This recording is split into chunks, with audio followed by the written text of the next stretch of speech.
Dave Livingstone, célebre missionário e explorador, 1813–1873. Certo comerciante, ao visitar a abadia de Westminster, em Londres, onde se acham sepultados os reis e vultos eminentes da Inglaterra, inquiriu qual túmulo, excluindo o do soldado desconhecido, era o mais visitado. O porteiro respondeu que era o de Dave Livingstone. São poucos os humildes e fiéis servos de Deus que o mundo distingue e honra assim. Conta-se que em Glasgow, depois de passar 16 anos na África, Livingstone foi convidado a fazer um discurso perante o corpo discente da universidade. Os alunos resolveram vaiar esse camarada missionário, fazendo o maior barulho possível. Certa testemunha do acontecimento disse: "Contudo, desde o momento em que Livingstone compareceu perante eles, magro e delgado, depois de cair 31 vezes de febre nas matas da África e com um braço descansando numa tipóia depois do encontro com um leão, os alunos guardaram grande silêncio. Ouviram com o maior respeito tudo o que o orador relatou e a maneira como Jesus cumprira a sua promessa. Eis que eu estou convosco todos os dias, até a consumação dos séculos." Dave Livingstone nasceu na Escócia. Seu pai, Neil Livingstone, costumava contar aos filhos as proezas de seus antepassados por 8 gerações. Um dos bisavôs de Dave fugira com a família dos cruéis pactuários para os pantanais e montes escabrosos, onde podia adorar a Deus em espírito e em verdade. Mas mesmo esses cultos, que se realizavam entre os espinhos e às vezes no gelo, eram interrompidos, de vez em quando, pela cavalaria que chegava galopando para matar ou levar presos, tanto homens como mulheres. Os pais de Dave criavam seus filhos no temor do Senhor. O lar era sempre alegre e servia como notável modelo de todas as virtudes domésticas. Não se perdia uma hora durante os 7 dias da semana, e o domingo era esperado e honrado como o dia de descanso. Com a idade de 9 anos, Dave ganhou um Novo Testamento, prêmio oferecido ao repetir de cor o capítulo mais comprido da Bíblia, o Salmo 119. "Entre as recordações mais sagradas da minha infância", escreveu Livingstone, "estão as da economia da minha mãe para que os poucos recursos fossem suficientes para todos os membros da família. Quando completei 10 anos de idade, meus pais me colocaram em uma tecelagem para que eu ajudasse a sustentar a família. Com parte do salário da primeira semana, comprei uma gramática de latim." Dave iniciava o dia na tecelagem às 6 horas da manhã e, com intervalos para o café e o almoço, trabalhava até 8 da noite. Segurava a sua gramática aberta na máquina de fiar algodão e, enquanto trabalhava, estudava linha por linha. Às 8 horas da noite, dirigia-se, sem perder tempo, à escola noturna. Depois das aulas, estudava as lições para o dia seguinte, às vezes até a meia-noite, quando a mãe tinha de obrigá-lo a apagar a luz e dormir. A inscrição no túmulo dos pais de Dave Livingstone indica as privações no lar paterno. Para marcar o lugar onde descansa Neil Livingstone e Agnes Hunter, sua esposa, e para exprimir a gratidão a Deus dos seus filhos, João, Dave, Janet, Carlos e Agnes, por pais pobres e piedosos. Os amigos insistiam em que ele mudasse as últimas palavras para pais pobres, mas piedosos. Grifo do autor. Contudo, Dave recusou porque, para ele, tanto a pobreza como a piedade eram motivos de gratidão. Sempre considerou o fato de aprender a trabalhar longos dias, mês após mês, ano atrás ano, na fábrica de algodão, uma das maiores felicidades da sua vida. Nos feriados, Dave gostava de pescar e fazer longas excursões pelos campos e as margens dos rios. Esses passeios extensos lhe serviam tanto de instrução como de recreio. Saía para verificar na própria natureza o que estudara nos livros sobre botânica e geologia. Sem o saber, ele assim se preparava em corpo e mente para as explorações científicas e para o que escreveria com exatidão acerca da natureza na África. Aos 20 anos, houve grande mudança espiritual em Dave Livingstone, que determinou o rumo de todo o resto da sua vida. A bênção divina inundou-lhe o ser como inundara o coração do apóstolo Paulo ou de Agostinho, e outros do mesmo tipo, dominando os desejos carnais. Atos de abnegação, muito difíceis de executar sob a lei férrea da consciência, tornaram-se serviços de vontade livre sob o brilho do amor divino. É evidente que fora movido por uma força calma, mas tremenda, dentro do próprio coração, até o fim da vida. O amor que começou a comovê-lo na casa paterna continuou a inspirá-lo durante todas as longas e enfadonhas viagens pela África e o levou a ajoelhar-se à meia-noite no rancho em Ilala, de onde seu espírito, enquanto ainda orava, voltou ao seu Deus e Salvador. Dave, desde a infância, ouvia falar de um missionário valente na China, cujo nome era Gutslav. Nas suas orações, à noite, ao lado de sua mãe, orava por ele. Com a idade de 16 anos, Dave começou a sentir desejo profundo de fazer conhecido o amor e a graça de Cristo, aqueles que jaziam em densas trevas, e resolveu firmemente, no coração, dar também sua vida como médico e missionário ao mesmo país, a China. Ao mesmo tempo, o professor da sua classe da escola dominical, Dave Hogg, o aconselhava: Ora, moço, faça da religião o motivo principal da sua vida cotidiana, e não uma coisa inconstante, se quer vencer as tentações e outras coisas que o querem derribar. E Dave assentou no seu coração dirigir sua vida por essa norma. Ao completar 9 anos de serviços na fábrica, foi promovido a um trabalho mais lucrativo. Conseguiu concluir seus estudos, recebendo o diploma de licenciado da Faculdade de Médicos e Cirurgiões de Glasgow, sem ter recebido um tostão de auxílio de alguém. Se os crentes não o tivessem aconselhado a que falasse à Sociedade Missionária de Londres acerca de enviá-lo como missionário, ele teria ido por seus próprios esforços, declarou Livingstone mais tarde. Durante todos os anos de estudo para ser médico e missionário, sentia-se dirigido para trabalhar na China. Certa vez, numa reunião, ouviu o discurso de um homem de barba comprida e branca, alto, robusto e de olhos bondosos e penetrantes, chamado Roberto Moffat. Esse missionário voltara da África a um país misterioso cujo interior era então desconhecido. Os mapas desse continente tinham no centro enormes espaços em branco, sem rios e sem serras. Falando a respeito da África, Moffat disse a Dave Livingstone: Há uma vasta planície ao norte, onde tenho visto, nas manhãs ensolaradas, a fumaça de milhares de aldeias, onde nenhum missionário ainda chegou. Comovido ao ouvir falar em tantas aldeias sem o evangelho e sabendo que não podia mais ir à China por causa da guerra que havia naquele país, Livingstone respondeu: Irei imediatamente para a África.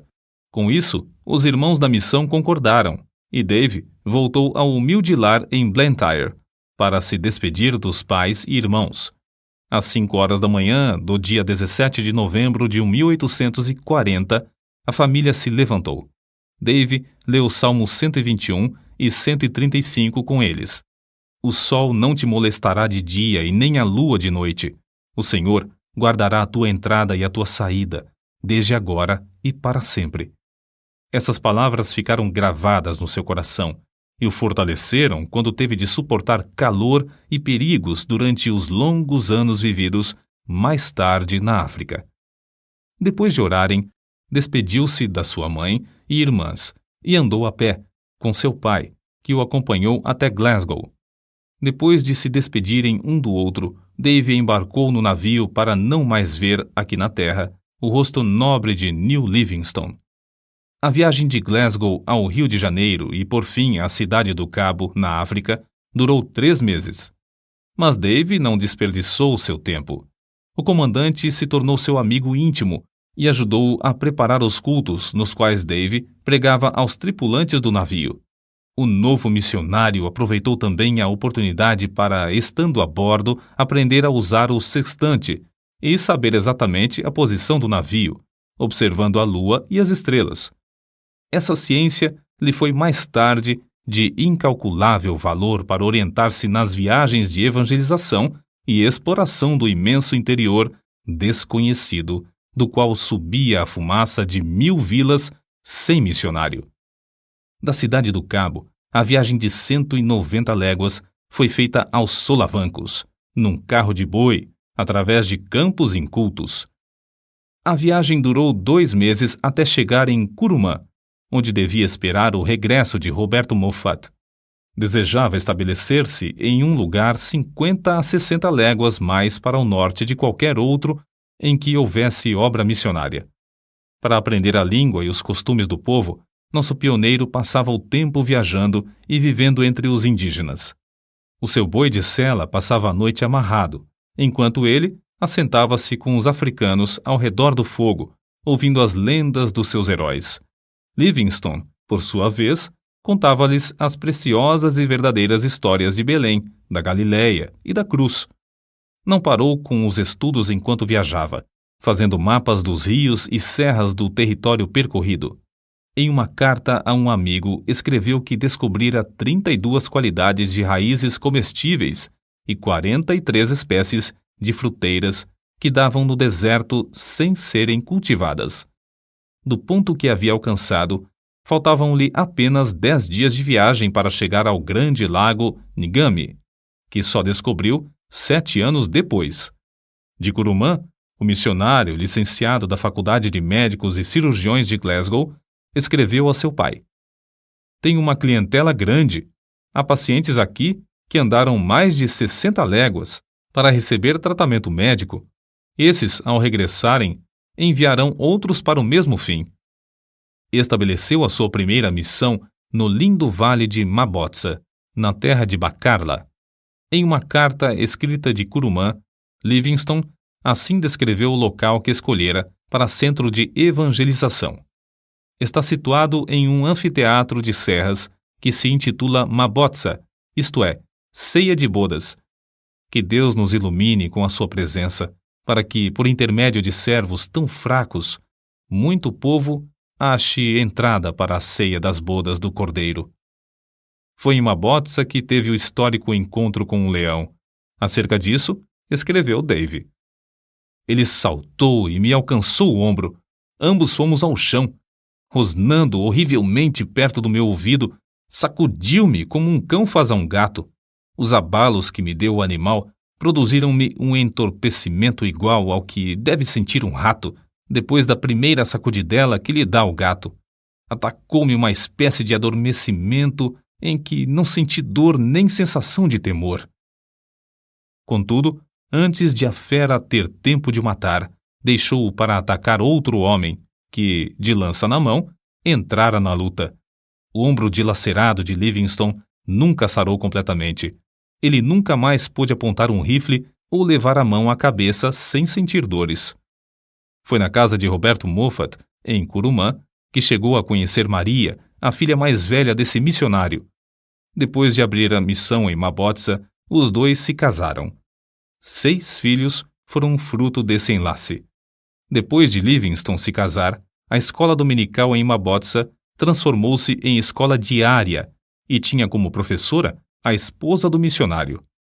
Shelley, o chefe da tribo, tornou-se grande estudante da Bíblia, mas queria converter todo o seu povo à força de litupa, isto é, chicote de couro de rinoceronte.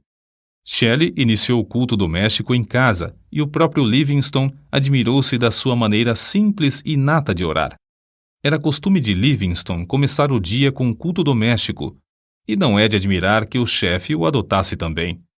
Livingstone foi obrigado a mudar-se para Shonuane, 10 léguas distante, e mais tarde, por falta de água, ele e todo o povo foram para Kolobeng.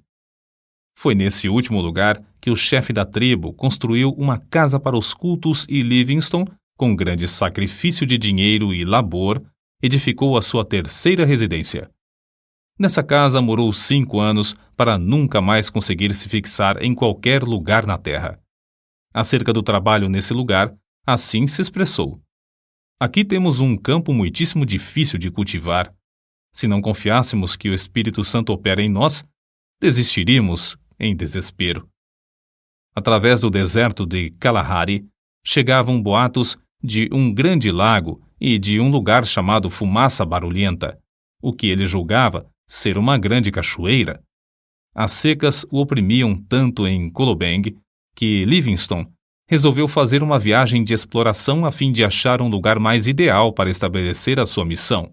Assim, em 1º de junho de 1849, com o chefe da tribo, seus guerreiros, 3 brancos e sua família, saíram para atravessar o grande deserto de Kalahari.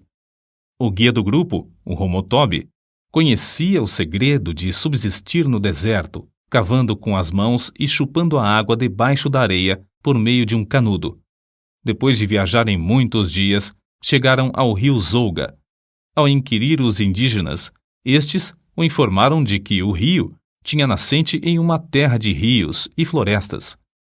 Livingstone ficou convicto de que o interior da África não era um grande deserto como o mundo de então supunha, e o seu coração ardia com o desejo de achar uma via fluvial.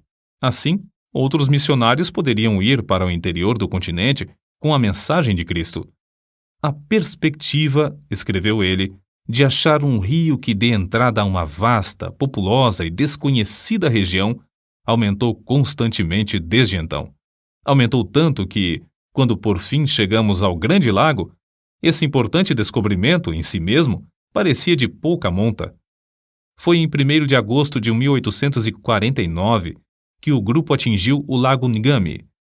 Tão grande é esse lago que, de uma margem, não se avista a margem oposta. Sofreram longos dias de cruciante sede sem obter uma gota d'água, mas venceram todas as dificuldades. O curioso é que descobriram o Ngami enquanto outros exploradores mais bem equipados, mas menos persistentes, haviam falhado.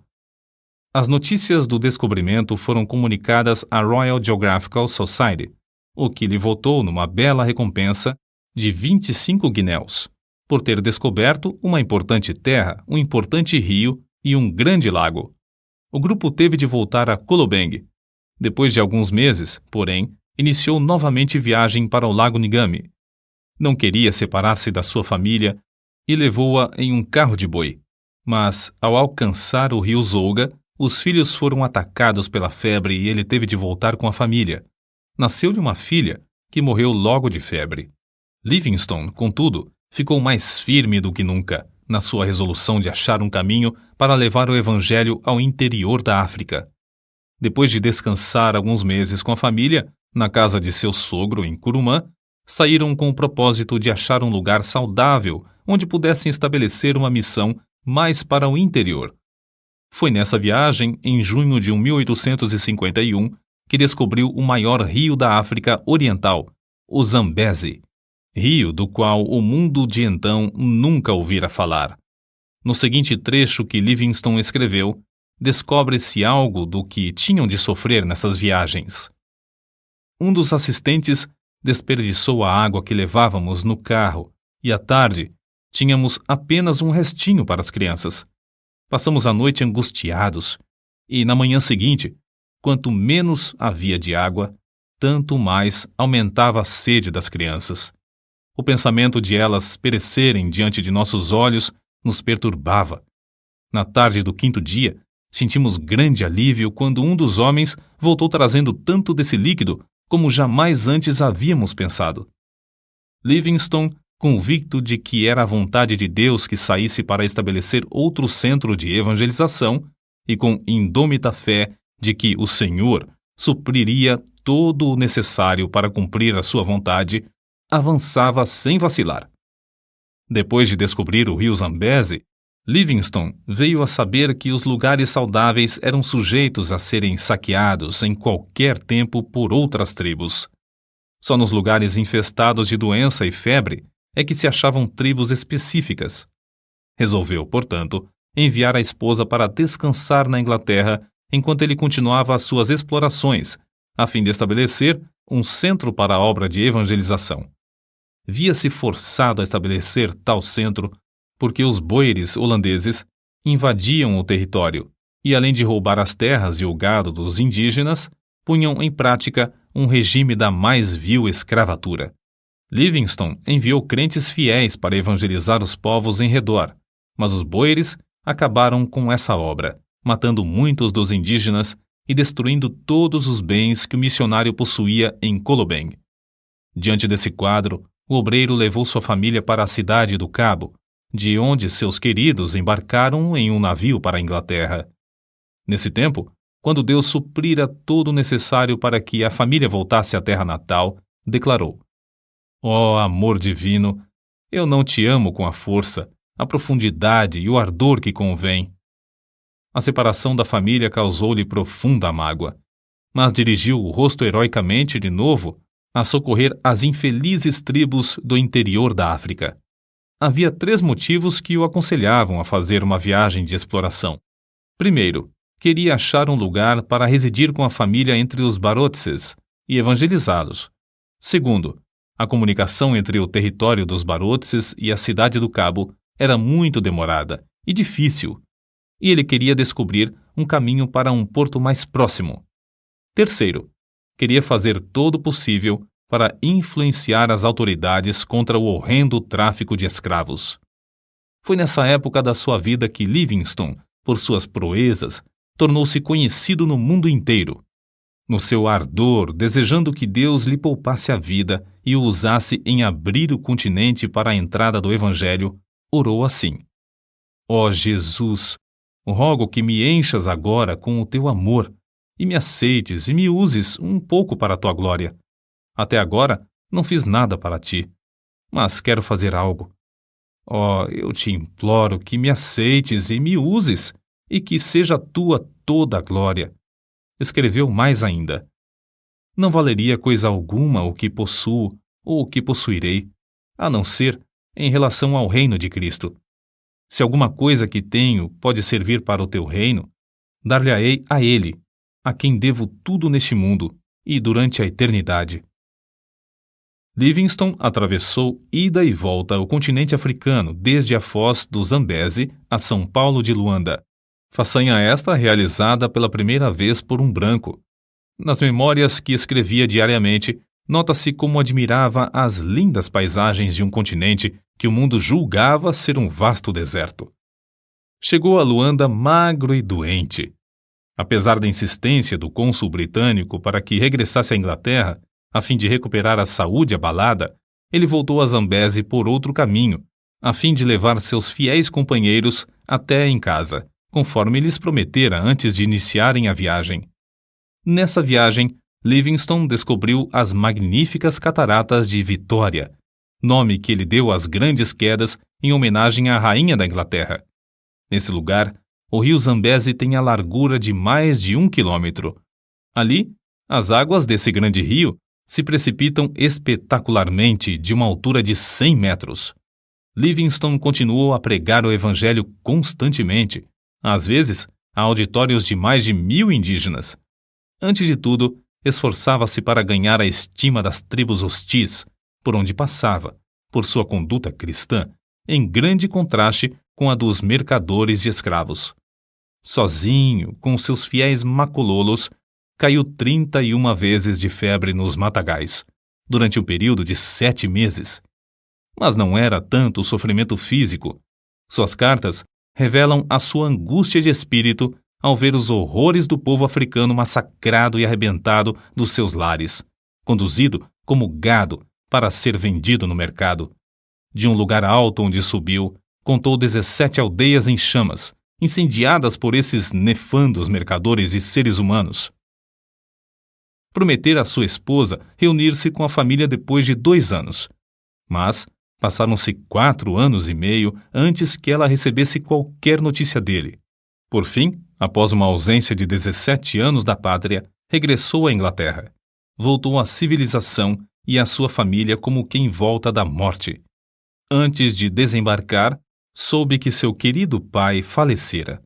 Em toda a história de Livingstone, não se conta um acontecimento mais comovente do que o seu reencontro com a esposa e filhos. Na Inglaterra, foi aclamado e honrado como heróico descobridor e grande benfeitor da humanidade. Os diários publicavam os seus atos de bravura. As multidões afluíam para ouvi-lo contar a sua história, como relata este trecho de sua biografia. O Dr. Livingstone era muito humilde. Temia passear nas ruas, receando ser atropelado pelas massas.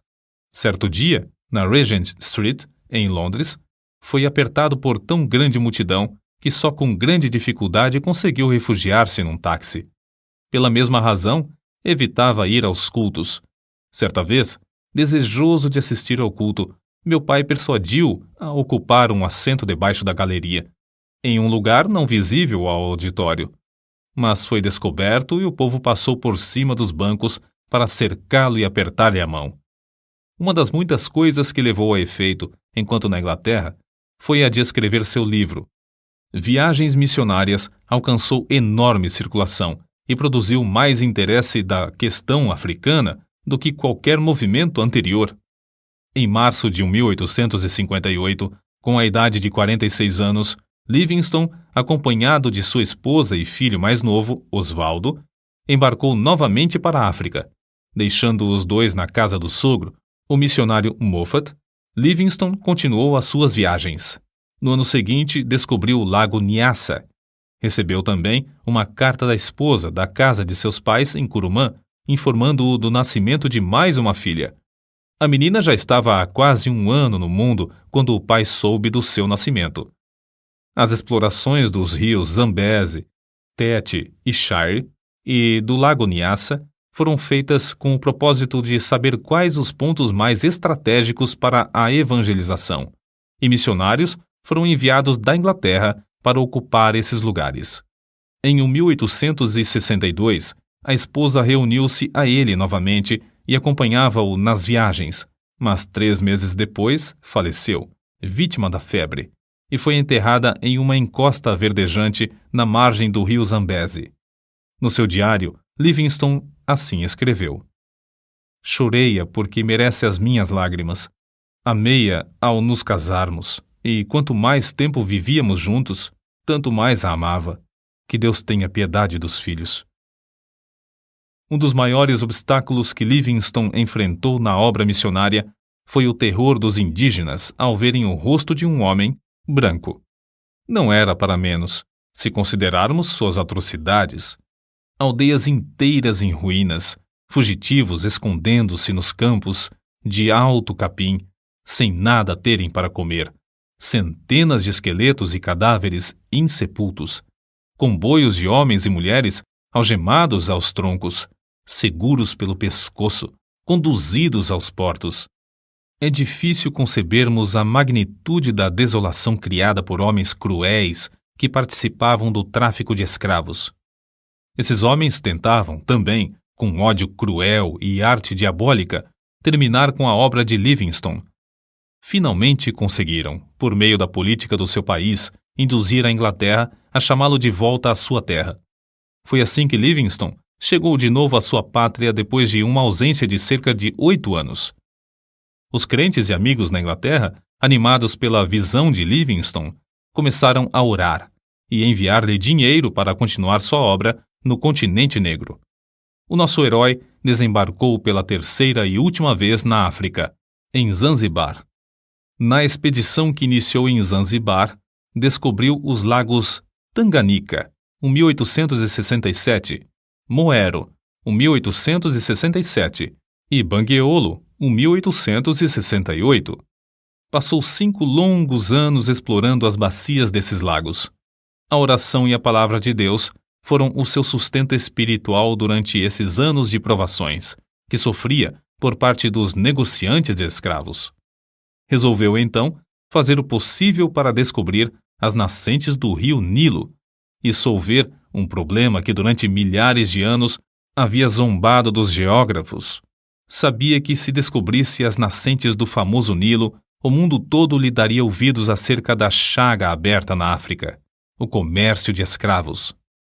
É interessante conhecer o que ele escreveu. O mundo acha que busco fama, porém, eu tenho uma regra, isto é, Não leio coisa alguma sobre os elogios que me fazem. Ele sabia que, ao findar a escravatura, o continente se abriria para deixar entrar o Evangelho.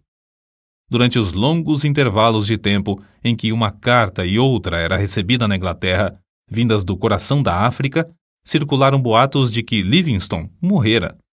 Não só os homens que traficavam escravos queriam matá-lo, mas também muitos dos próprios indígenas, por não acreditarem existir um homem branco que fosse amigo de coração. Ele mesmo contou muitos fatos relacionados às ciladas na terra do Maniuema para o matarem. Nesse lugar, ele escreveu no seu diário: "Li toda a Bíblia 4 vezes, enquanto estive em Maniuema. Na solidão, achou grande conforto nas Escrituras. Reconhecia sempre a possibilidade de perecer nas mãos dos inimigos, mas sempre respondia à insistência dos amigos com esta pergunta: não pode o amor de Cristo constranger o missionário a ir onde a traficância leva o mercador de escravos?" Pela primeira vez, nas milhares de léguas que caminhou, os pés do pioneiro falharam. Obrigado a ficar algum tempo em uma cabana, todos os seus companheiros o abandonaram, à exceção de 3 que permaneceram com ele. Reduzido a pele e ossos por causa da grave doença que sofrera em Maniuema, por fim, chegou a Ujiji. Não tinha recebido cartas havia 2 anos e esperava receber também as provisões que enviara para lá. Contudo, as cartas não haviam chegado. Com o corpo enfraquecido e destituído de roupas e alimentos, veio a saber que lhe tinham roubado tudo. Nessa situação, ele escreveu: "Na minha pobreza, senti-me como o homem que, descendo de Jerusalém a Jericó, caiu nas mãos de ladrões. Não tinha esperança de que sacerdotes, levitas ou o bom samaritano viessem em meu socorro. Entretanto, quando minha alma se achava mais abatida, o bom samaritano já estava bem perto de mim." O bom samaritano era Henry Stanley, enviado pelo New York Herald devido à insistência de muitos milhares de leitores desse jornal, pois queriam saber ao certo se Livingstone ainda vivia, ou, no caso de ter morrido, para trazer seu corpo. Stanley passou o inverno com Livingstone, mas este recusou-se a ceder aos apelos do jornalista para que voltasse à Inglaterra. Livingstone podia voltar e descansar entre amigos, com todo o conforto, mas preferiu ficar e realizar seu anelo de abrir o continente africano ao Evangelho. A sua última viagem foi para Luapula, pois desejava verificar se esse rio era a nascente do Nilo ou do Congo. Nessa região, chovia incessantemente. Livingstone sofria dores atrozes. Dia após dia, tornava-se-lhe mais e mais difícil caminhar. Foi então carregado pela primeira vez pelos fiéis companheiros Suzy Schumann e Jacob Wainwright, todos indígenas. No seu diário, as últimas notas que escreveu dizem: "Cansadíssimo fico. Recuperada a saúde. Estamos nas margens do Mililamo." Chegaram à aldeia de Chitambo, em Ilala, onde Suzy fez uma cabana para ele. Nessa cabana, a 1º de maio de 1873, fiel Suzy achou seu bondoso mestre de joelhos ao lado da cama, morto. Orou enquanto viveu e partiu deste mundo orando. Os 2 fiéis companheiros, Suzy e Schumann, enterraram o coração de Livingstone debaixo de uma árvore em Chitambo, secaram e embalsamaram o corpo e o levaram até a costa, viagem que durou alguns meses e exigiu que passassem pelo território de várias tribos hostis. O sacrifício desses valentes filhos da África, sem terem qualquer propósito de remuneração, não será esquecido por Deus nem pelo mundo. O corpo, depois de chegar em Zanzibar, foi transportado para a Inglaterra, onde foi sepultado na abadia de Westminster, entre os monumentos dos reis e heróis daquela nação. Não havia dúvida quanto ao corpo de Livingstone. Era fácil de identificar. O osso de cima do braço esquerdo tinha distintamente as marcas dos dentes do leão que o atacara. Entre os que assistiram ao enterro estavam seus filhos e o velho missionário Roberto Moffat, pai de sua querida esposa. A multidão consistia de povo humilde que o amava e dos grandes que o honravam e respeitavam. Conta-se que, entre as multidões que permaneciam nas calçadas das ruas de Londres no dia em que o cortejo acompanhava o corpo de David Livingstone, havia um velho chorando amargamente. Ao lhe perguntarem por que chorava, respondeu: "É porque Davizinho e eu nascemos na mesma aldeia, cursamos o mesmo colégio, assistimos à mesma escola dominical e trabalhávamos na mesma máquina de fiar. Mas Davizinho foi por aquele caminho e eu por este. Agora, ele é honrado pela nação, enquanto eu sou desprezado, desconhecido e desonrado. O único futuro para mim é o enterro de beberrão." Grifo do autor. Não é somente o ambiente, mas as escolhas feitas na mocidade são o que determinam o destino de alguém. Não só aqui no mundo, mas para toda a eternidade. Quando Livingstone falou aos alunos da Universidade de Cambridge, em 1857, disse: "Por minha parte, nunca cesso de me regozijar por Deus ter me apontado para tal ofício. O povo fala do sacrifício de eu passar tão grande parte da vida na África. Será sacrifício pagar uma pequena parte da dívida, dessa dívida que nunca poderemos liquidar, do que devemos ao nosso Deus? É sacrifício aquilo que traz a bendita recompensa de saúde, o conhecimento de praticar o bem, a paz de espírito e a viva esperança de um glorioso destino? Longe esteja tal ideia. Digo com ênfase, não é sacrifício. Nunca fiz sacrifício. Não devemos falar dos nossos sacrifícios ao nos lembrarmos do grande sacrifício que fez aquele que desceu do trono de seu Pai, nas alturas, para se entregar por nós. Se Livingstone não tivesse adoecido, teria descoberto as nascentes do Nilo. Durante os 30 anos que passou na África, nunca se esqueceu do seu alvo principal, que era levar Cristo aos povos desse obscuro continente. Todas as viagens que realizou foram viagens missionárias. Gravadas no seu túmulo podem ser lidas estas palavras: "O coração de Livingstone jaz na África. Seu corpo descansa na Inglaterra, mas sua influência continua."